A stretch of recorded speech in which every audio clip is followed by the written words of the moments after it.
Kami kahit ulan. Tingnan nyo guys yung outfit ko. Pang Hong Kong. Para ako mag-apunta sa mga ano. Kasi maulan. So ayan. Halabas muna ako kasi imimit ko yung aking dating ano sekretarya. Charot lang. Hindi. I-ano ko na yung mga damit na siya yung naka ng mine for donation. Maulan. Good morning sa inyong lahat.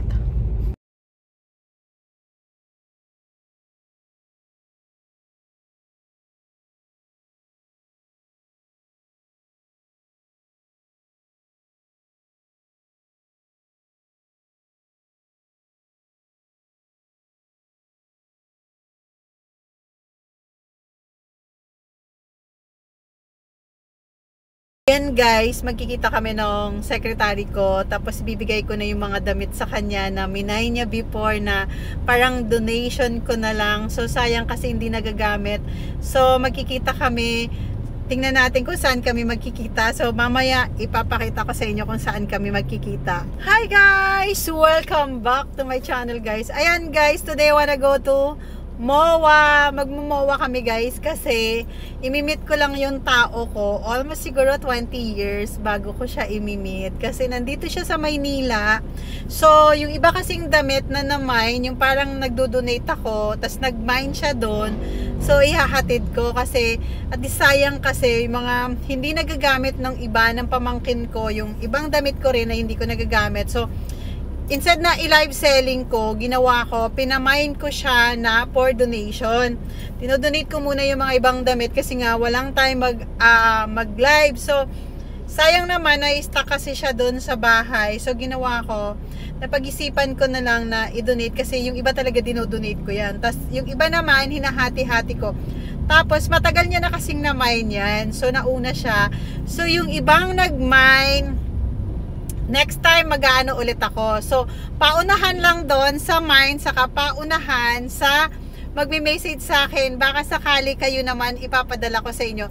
Ito naman, pipick upin niya ngayon. So, magkikita kami. Saka, excited din kasi naalala rin niya ako. Gusto niya rin akong puntahan. So, matagal ko din siya kasing naging tao. Mabait din siya. So, naging ano pa siya nung anak ko. So, sobrang ano, thank you so much. So, magkikita kami. Abangan nyo mamaya magkikita kami kasi ano lang kami, siguro magla-lunch kami, kakain kami ng konti. Kung ano lang yung kaya kong i-treat ko siya. So, let's go! So, ayun, ibibigay ko na siya yung ano, yung i-donate natin. So, sayang naman kasi minsan kapag ang damit, pag sobrang tagal talaga, so nasisira din siya. Nag-stretch yung mga garterize niya, tapos hindi na magamit. So, ibigay na lang natin. At least mapapakinabangan pa siya. So, let's go guys. So, thank you so much for watching. And don't forget to click the notification bell para updated kayo sa vlog ko na walang perfect guys. Alam ko naman. Saka thank you so much dun sa mga nanonood na kahit walang perfect yung vlog ko. Thank you so much and see ya. And ingat tayo guys.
idodonate na damit. So, ayan.